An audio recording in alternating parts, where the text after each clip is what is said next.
Hi, Nicole. Welcome to Venture Vibe. It's great to have you with us today. Thank you so much, Elif. It's my pleasure to support you and be here on this episode of Venture Vibe. Thank you. Thank you. To start, I'm curious, how did your own ecosystem journey evolve over time? And how has living and working in Trinidad and Tobago shaped the way you show up in global markets today? Well, the thing about it is, my personal journey has been, I don't want to say it's been a Hollywood movie, but it's been something close to it at times. That's what I felt like. I think with every decade, I got to a point of some very potent realizations. And interestingly, it also stayed me in terms of my professional life. I think my whole outlook on a lot of things have changed, especially looking at the global markets, the shifts that have been occurring because they've been vigorous, right? And we've been seeing this within short bursts of time. So for me, it's been a journey of really looking at things, understanding what works for me, understanding what the world is looking at and how you can adapt. And living in Trinidad and Tobago, we're basically a multi ethnicity type of country, right? It's a twin island republic, and we have different races, different religions, different ethnicities. So growing up among all of these different groups, it exposed me to different cultures, even different stereotypes, because these are things we really have to consider as well. So being exposed to all of those different groups, it really helped me to understand that there are so many nuances within different cultures.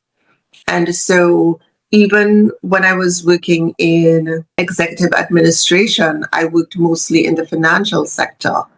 And I mostly worked with what we call today C-suite leaders. So working in those environments also exposed me to how higher leadership operates.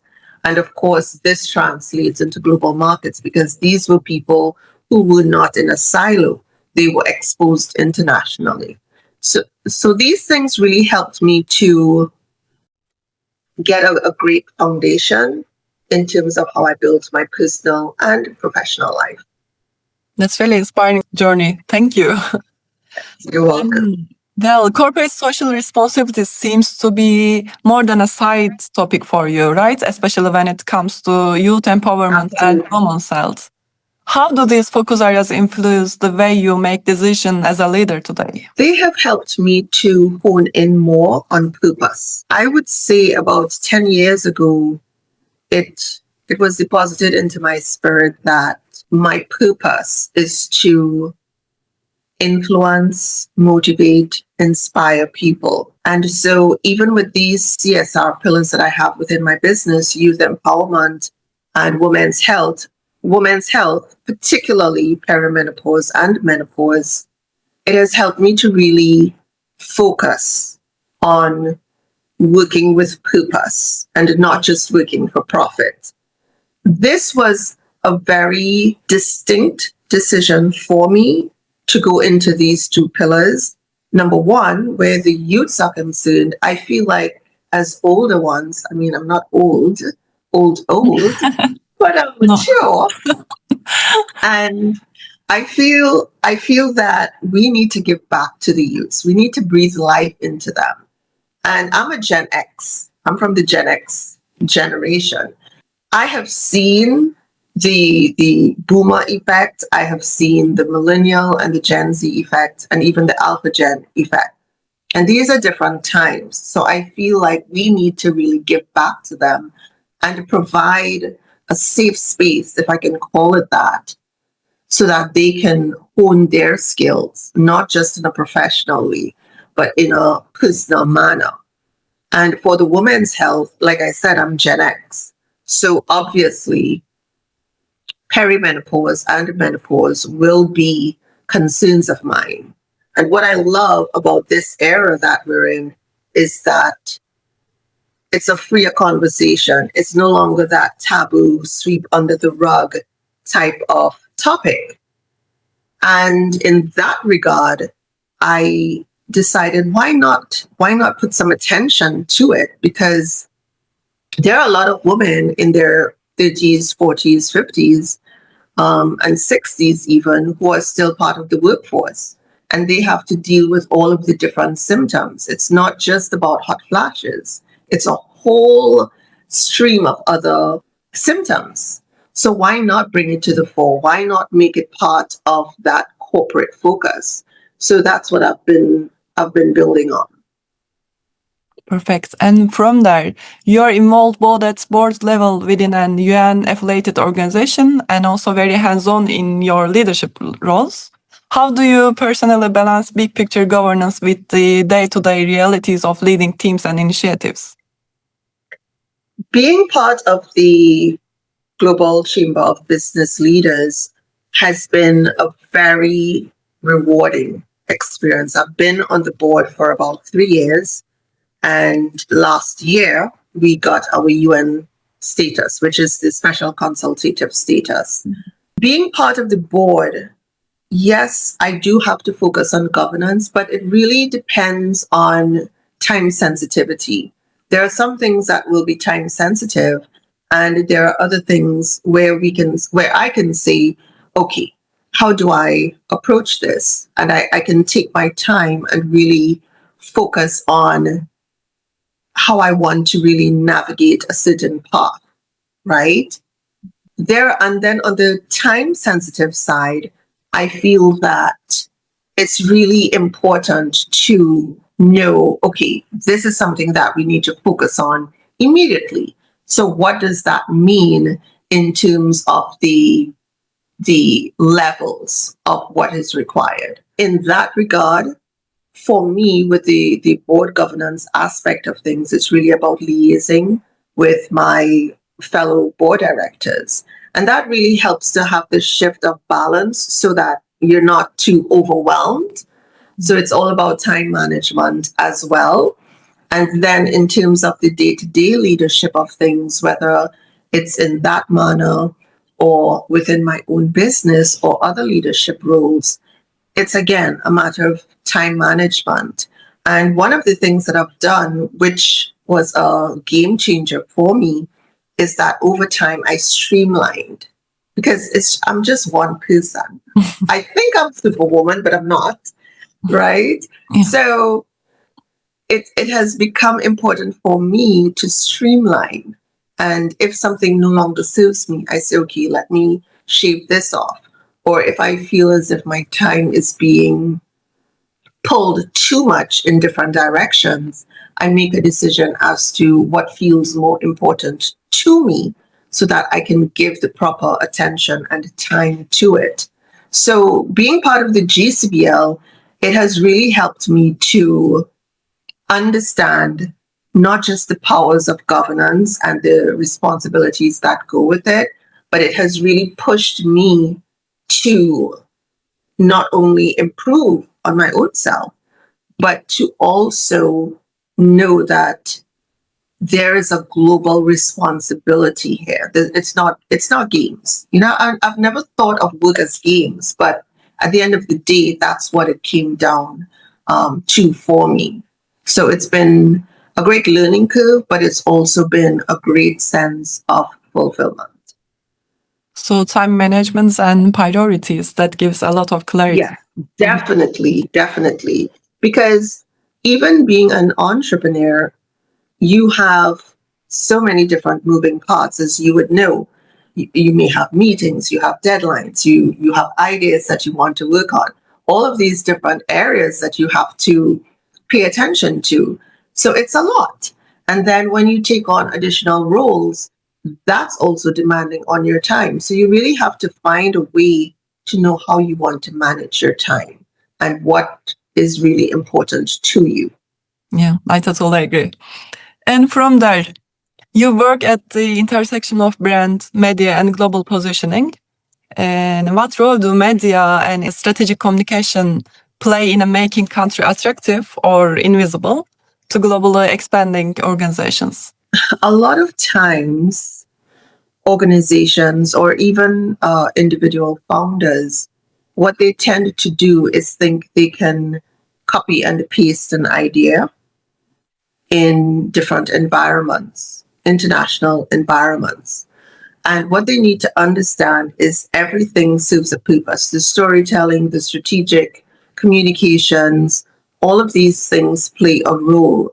So when you have to develop or when you have to conceptualize a strategy or a campaign or whatever move that you want to make, you have to understand that perception is real. So, for example, if you want to roll out a campaign or if you want to roll out a service or product or whatever the case may be in one territory, the way you approach it may not make it palatable for that particular audience. So you have to understand why strategy is important, because I've seen a lot of times where people think, okay, well, we can go across the board with this idea. Everybody likes it, so why wouldn't people in this other region like it?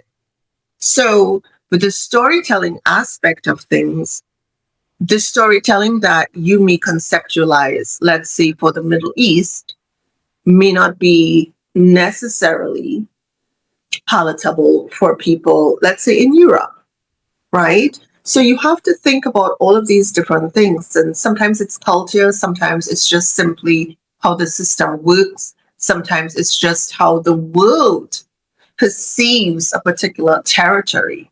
So you always have to be mindful of these things.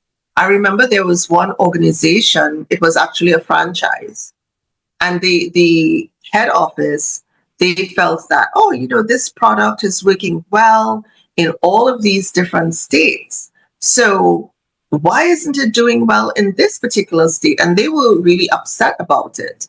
But what the manager from that particular state told them was that people in this area, we don't like this particular product.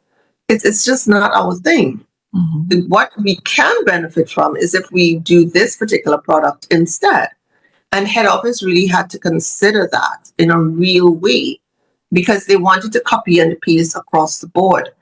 And even in terms of their storytelling, they were pushing it and pushing it and pushing it and saying, yes, this is the best, this is the best, this is the best. But it was not the best for that particular state. So you always have to, you can start with a broad perspective, but at the end of the day, you always have to break it down in terms of how a territory or how a country or how a group will perceive things. Otherwise, you can make it invisible to the market. So it really depends on how you approach it. People may see it for what it is, or it will just simply be ignored by them. Yes, true. Some founders tend to be more and underestimate the power of strategic communications, right? Yeah, and there's a quick example I will share also.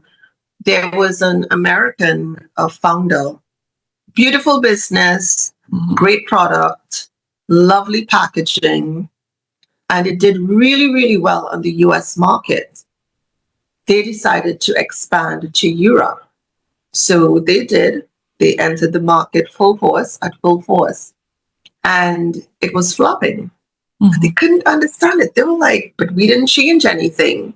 The quality is still the same, the packaging is still the same, nothing has changed. Why is there this resistance to the product here?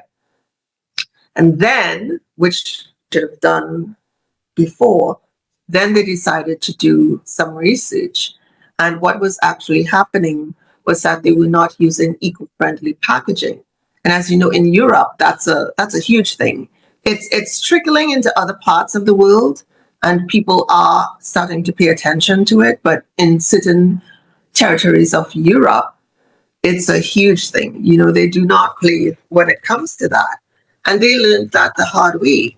So what ended up happening was they had to redo their packaging to suit that particular market. And it was a very expensive lesson for them. right? But it just goes to show that you have to know how to tweak your storytelling, how to tweak your approach, how to tweak what it is you want people to gravitate to. You cannot copy and paste all the time. Yeah, true. So, what cultural dynamics should global organization understand before entering Trinidad and Tobago or the wider Caribbean when we start to talk about globalization and visibility? Yeah, that question makes me laugh because there are certain cultural habits within Trinidad and Tobago and the wider Caribbean. And I mean, these are things that happen everywhere. And when I say things that happen everywhere has their cultural habits. In Trinidad and Tobago and the wider Caribbean, I would say there are two major things that global organizations would have to consider if they wanted to land on our shores and operate business. One would be island time.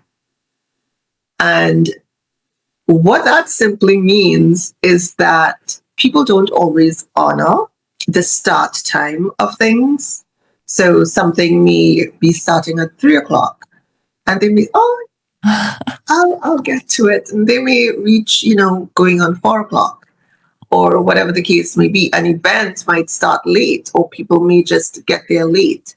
Mm-hmm. So it's just one of those things that you have to be mindful of. I'm not saying everybody in Trinidad and Tobago does it, but it is a factor because a lot of times you see things happen and you're like, oh, here we go.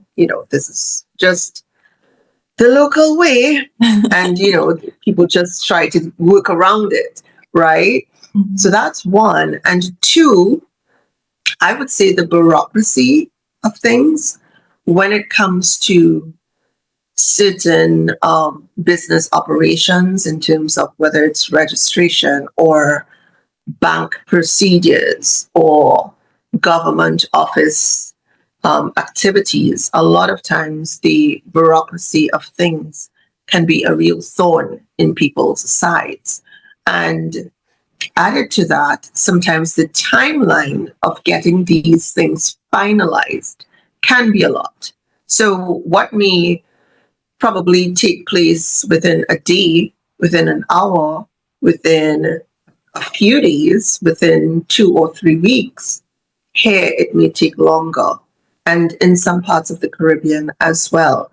So, these are things that you have to be mindful of because a lot of times when global organizations are trying to penetrate other markets outside of their original country, they tend to want to move with speed, right? We want to get this done. We want to launch in X month and, we want to go full steam ahead. But then they may end up trying to do the paperwork and realize that it's taking much longer than they anticipated. And so they have to adjust their timelines. So these are two major things I would say that they definitely would need to consider. Bureaucracy looks like similar to Turkey. Yes. We have similar actually. Yeah. There are certain countries you can go, you can get things done in a snap, and then there are other countries that's just not going to happen. Okay, before we wrap up, when you look at the funders or companies or even institutions preparing to go global, what do you think they tend to underestimate the most, or what should they be paying more attention? One of the things that they totally underestimate, I would say, would be that cultural element of things. I was saying for one of the other questions, they think they can copy and paste. And that's really not the case. And a lot of times people may want to penetrate markets, but they don't do their research. And that's a huge thing. You need to do your research. Otherwise, as we say in Trinidad and Tobago, you can end up in a monkey pants. And what that basically means is that you can end up in some real problems if you don't do due diligence. So that cultural aspect of things people tend to think something that isn't very important to consider. And what they need to focus on is how exactly they can adapt what they do or what they offer for a particular market. And it's not just thinking about my product is great, my product is top tier, my product is premium, my product has been lauded by 90% of our global market. My product or my service has won awards. All of that is great, but at the end of the day, how does that translate into making an impact on this new market that you want to enter? So for me, paying attention to the cultural nuances of a country or a market, that is very, very crucial. And they really need to focus as well on how fast-paced change is happening within the business realm. And this is locally, this is regionally, and this is internationally. What was relevant even 6 months ago may not be relevant next month, you know? So you have to be willing to adapt and adapt quickly, or to say, well, okay, this was our forecast for this particular quarter, but this has been happening on this side, and we're noticing a trend, we're noticing a pattern. So we have to be able to pivot quickly. And how are we going to do that? And it's always better if you approach these things in advance than trying to wait and see. And if it happens, oh my gosh, what do we do? How do we approach this? No, it's better if you take a proactive approach to things, so that if things do happen a particular way, you can say, okay, we thought this may happen, so let's go ahead and move forward, and we go with plan B, or we go with plan C, or we go with, whatever contingency plan that, they had in mind. That is extremely important in this era that we're in, because things are really advancing rapidly in all of the different industries and sectors. Yeah. Nicole, thank you so much for sharing your insights and experience with us today. It was a real pleasure having you with us today. Thank you. Thank you again. You are most welcome. And I like to think of myself as a strategic saboteur, because the tagline for my business is strategically sabotaging the status quo. And I've always believed in not just pushing the envelope, but really questioning the patterns that have been around for a long time. Because change is good. Change can be good. So it's been really a great way to approach business and to help clients around the world. So thank you so much, Ella, for this time with you to share on my insights. Thanks again for taking your time today. Absolutely. You're welcome. See you. Bye.